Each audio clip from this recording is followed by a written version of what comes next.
Hiya Dishies. This weekend we're going to my two favorite charity shops. This one is one of my favorites. My great Aunt Rose, Auntie Rose, known to us, worked here well into her 90s. They give scholarships and distribute their proceeds to multiple charitable organizations.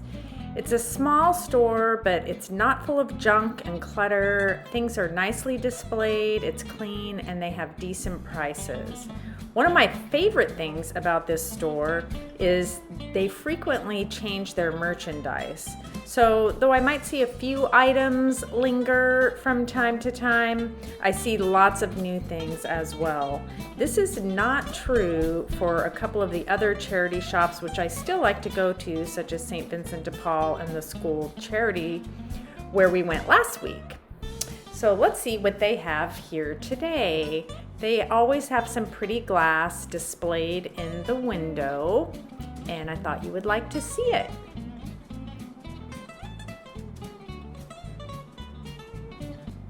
They had an awful lot of cute things here today.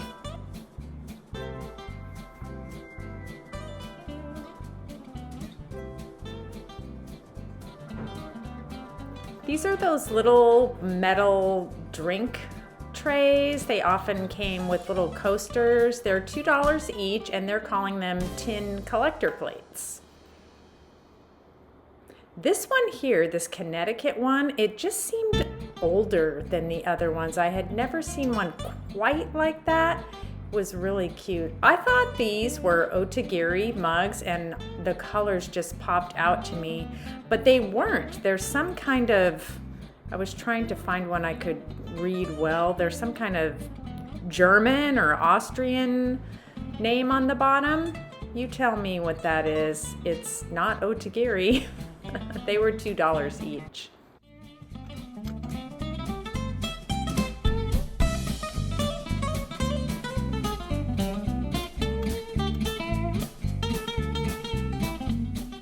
I absolutely loved this mug. Greetings from my bed from Naptown, USA.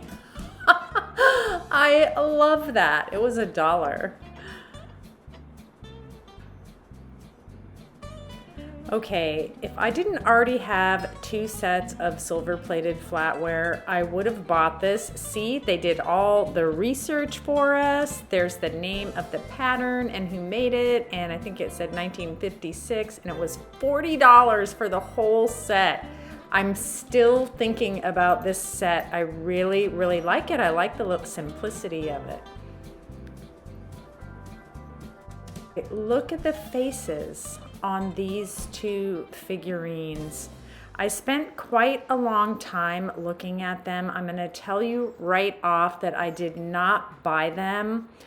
I just did not see any profit in it. Those types of figurines just don't sell that well anymore. They were made in Japan and had their original box. They were probably right from the 1950s, and they were in amazing condition. It was $8 for the pair and the box, and I just think their faces are adorable. Child-friendly vintage right here. I love this aluminum stuff. A lot of people really like it.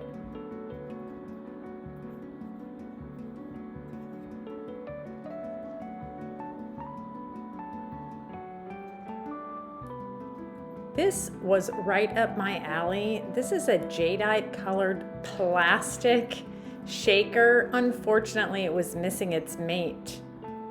They have a little case, which you can just open. It's not locked. You can go in there and look. And they always have vintage books so nicely displayed and in little plastic packaging. And as you can see, they are very well priced.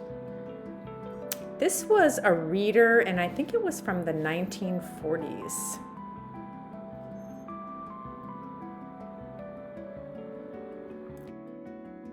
Let's gather up our things and let's go to the next place. This is another one of my favorite places. It's the American Cancer Society Discovery Shop, and they move their merchandise.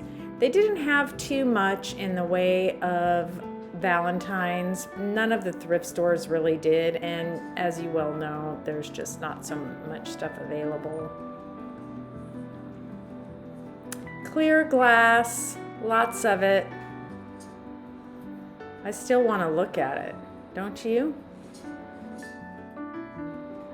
These made me think of my friend Tarnished Treasures. You all know her. She loves little items with the shell handle, especially if they have a sterling cuff. My eyes are not good enough and my skills are not as good as hers to know if that was a sterling cuff. They were only $1 a piece, so I'm gonna guess no. Look at this little ladle. I really liked it. I think it was just aluminum. But what do you think that's for? For gravy or broth or something?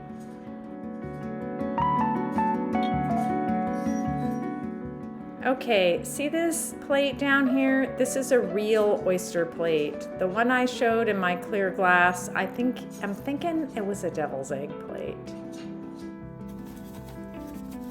Now look at this. These are so neat. These are little paper bowls, and they have Christmas images on them, and they were made in West Germany. They are really, really cool. They look very mid-century, the styling. So do these little coasters. I really liked those. Those types of things make me think of bowling alleys and airports. This warming tray has been here, I don't even know, probably more than 5 years in this store. I think it's time they let it go. Look at all these vintage molds, even heart ones. They were like $5 or $6 for each set, so you'd get however many were there, like 5, 6, 7 pieces for $4 or $5. I thought this was really interesting. It was some really tiny cutters, but they were deep.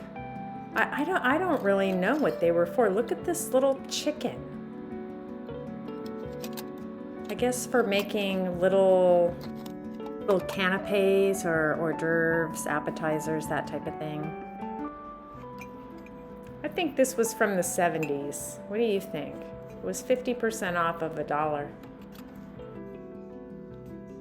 I had to look at this for my friend Carol over at My Blessed Nest. She loves globes, as do many, and this one was beautiful. I don't think I did it justice in showing you, but the globe itself was gorgeous with little details, and the base was a beautiful wood, very vintage, and I think it was only $10. Yes, this is a reproduction, but it's still so cute. I had Holly Hobby color forms in the 70s. All right, I was obsessed with this because I love the colors on the box. It was a little printing kit. So you would set your own, whatever you wanted to write, business card or calling card. You put your name and address in the little stamper there, and then you could stamp your own cards there, and it was in great condition. I don't think it had ever been used.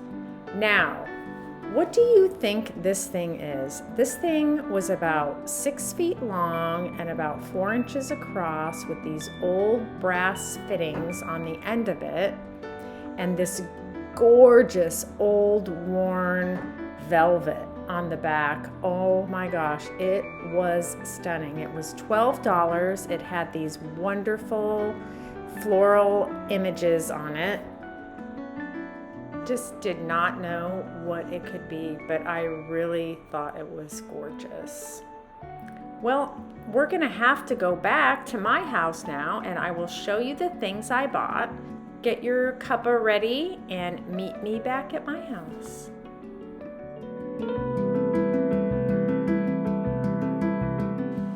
The only thing I bought at the volunteer shop was this little mat for $1, and then I realized it probably came from the Dollar Tree anyway. It doesn't matter, I needed a new one. At the Discovery shop, I did buy the little heart cake plates. They don't sell for very much, But if they don't sell, I'll just keep them and make a cake for Valentine's Day. I just had to buy these little cutters. They were so cute and interesting, and I just love the tin, don't you? I couldn't find any information about Dixon's specialties. They made the Wonder Shredders, which were cheese graters. These are probably at least from the 1950s, you think? I don't know. Maybe they're a little older, or maybe they're a little newer. Maybe they're from the 60s. They're so interesting. The shapes inside are deep, and you could use them to make cookies, I suppose, but maybe they were for little canapes, little hors d'oeuvre. You can make little sandwiches and cut them into shapes or something like that. I don't know, but they're so darn cute. After I showed these in the video, I put them back, but I kept thinking about them, so I went back and got them. I just love the colorful, very kind of 60s images on here. It's just a little boho, don't you think? I love it. I left the orange geometric ones behind. I just didn't really care for that orange color for Christmas. Even the back is cool. It's so vintage looking, and it even has the price tag on it stamped West Germany. I've never really noticed that before, have you? I went ahead and bought the unusual tapestry, and before I tell you what it is, try to make some guesses. There would have been a ring attached to that end there. It's made out of wool. The yarn used for the needlepoint is wool. And there's these gorgeous animal images on it, which I just fell in love with. That's really one of the reasons I went ahead and bought it. And this, I think, is a hyena, but I'm not sure about that tail. Is that what their tails look like? Anyway, it's some kind of animal. And this maybe is a donkey or some kind of dog, a coyote. I don't even know. I love the flowers, the different roses. This looks like some kind of heron or water bird. He's got his foot up there. Maybe a pelican even. Yeah, more roses. And look along the edges, the worn velvet there. He looks like some kind of hound dog to me. And there's some bluebells. And it is just so gorgeous. The hardware on it is brass. Oh, and the bunny, of course, the bunny. So the animals made me think Victorian, and the brass hardware on the ends made me think somewhere between 1900 and 1910. And just look at the wear on the velvet on the back. It's a soft purple color. And I love the way you can see underneath where the brass has left a mark on the velvet. And I just love that kind of spiderweb look of the brass too. But you can see how worn the velvet is, and it was made in panels, unlike the tapestry itself, which was made in one piece. The velvet is seamed in these different areas, and you can see where it may be rubbed against the wall. Well, what this is a bell pull. Think Downton Abbey and calling for your butler. It might have hung on the wall on either side of the bed, so you wouldn't even have to get out of bed, or along a door, and it would be attached to a system of pulleys in a wall to ring to the servants' quarters. So I'm going to hang that up and see if I can get it to work. I thought it was a really neat item, and I'm not sure where it's going to end up in my house, but this is where I have it right now, and I am really enjoying it. Let me know what you think about it or any of the things that you saw today, and thank you so much. You guys are the best. You really are. I love reading your comments, and I'm so happy that you stopped by to visit with me. Have a great day. Ta.